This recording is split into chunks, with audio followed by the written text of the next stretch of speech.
Republic ദിനത്തിൽ അംഗൻവാടി നിർമ്മിക്കുന്നതിനായി സ്ഥലം വിട്ടു നൽകി സൈനിക ഉദ്യോഗസ്ഥന്റെ മാതൃക. മാമബസാർ സ്വദേശി കുന്നത്തുള്ളി വീട്ടിൽ MK കൃഷ്ണൻ മേനോനാണ് അംഗൻവാടിക്കായി സ്ഥലം വിട്ടു നൽകിയത്. ഏറെക്കാലമായി മാമബസാർ പുതുശ്ശേരി നിവാസികളുടെ ആഗ്രഹമായിരുന്നു കുരുന്നുകൾക്ക് പഠിക്കാൻ നല്ല ഒരു അംഗൻവാടി കെട്ടിടം എന്നത്. മാറി മാറി വരുന്ന ജനപ്രതിനിധികളോട് നിരന്തരം ആവശ്യപ്പെടുക എന്നത് മാത്രമായിരുന്നു ജനങ്ങൾക്കിടയിൽ ഉണ്ടായിരുന്ന ഏക മാർഗം.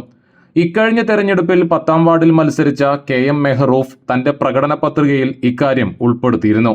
വാർഡിൽ വിജയിച്ച് കൗൺസിലർ ആയതോടെ മെഹറൂഫിന്റെ നിരന്തര പ്രയത്നങ്ങളുടെ ഫലമായാണ് സ്ഥലം വിട്ടു നൽകാൻ ആളെ കണ്ടെത്തിയത്.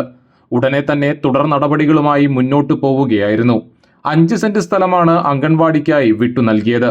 തെരഞ്ഞെടുപ്പ് പ്രകടന പത്രികയിൽ പറഞ്ഞ വാഗ്ദാനം നിറവേറ്റാനുള്ള പരിശ്രമത്തിന്റെ ആദ്യഘട്ടം വിജയിച്ചതിന്റെ സന്തോഷമുണ്ടെന്ന് 10ാം വാർഡ് കൗൺസിലർ KM മെഹറൂഫ് പറഞ്ഞു. സംവിധാനത്തിലുള്ള ആധുനിക തരത്തിലുള്ള ഒരു അംഗൻവാടി കൊണ്ടുവരാൻ സാധിക്കുമെന്ന് മനസ്സിലാക്കി അത് MP ഫണ്ടോ MLA ഫണ്ടോ അതല്ലെങ്കിൽ ഗുരുവായൂർ നഗരസഭയുടെ ഭാഗത്തു നിന്നോ നമുക്ക് ഏറ്റവും മനോഹരമായി ചെയ്യാൻ 5 സെന്റ് സ്ഥലം ആവശ്യമുണ്ടെന്ന് കണ്ടപ്പോൾ അത് തികയാതെ വരികയാണെങ്കിൽ സത്യേട്ടൻ കൂടെ ഏറ്റെടുക്കാമെന്നുള്ളതാണ് നമുക്ക് തന്ന ഓഫർ. അതൊരു വലിയ ബ്ലെസ്സിങ് ആണ്. നമ്മളെ സംബന്ധിച്ചിടത്തോളം ഇന്ന് റിപ്പബ്ലിക് ഡേ ആഘോഷിക്കുമ്പോൾ 77ാമത് റിപ്പബ്ലിക് ഡേ ആഘോഷിക്കുമ്പോൾ ഈ വാർഡിന് കിട്ടുന്ന ഏറ്റവും വലിയ ഒരു അംഗീകാരമാണ്. അത്യാധുനിക സൗകര്യങ്ങളോടുകൂടി പുതുശ്ശേരി മേഖലയെ മാറ്റുന്നതിന്റെ ഭാഗമായാണ് ഇത്തരം പ്രവർത്തനങ്ങളെന്നും കൗൺസിലർ പറഞ്ഞു.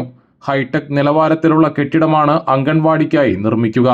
നന്ദിനി മേനോൻ, സത്യനാഥൻ, 10ാം വാർഡിലെ പ്രമുഖ വ്യക്തിത്വങ്ങൾ എന്നിവർ ചടങ്ങിൽ പങ്കെടുത്തു.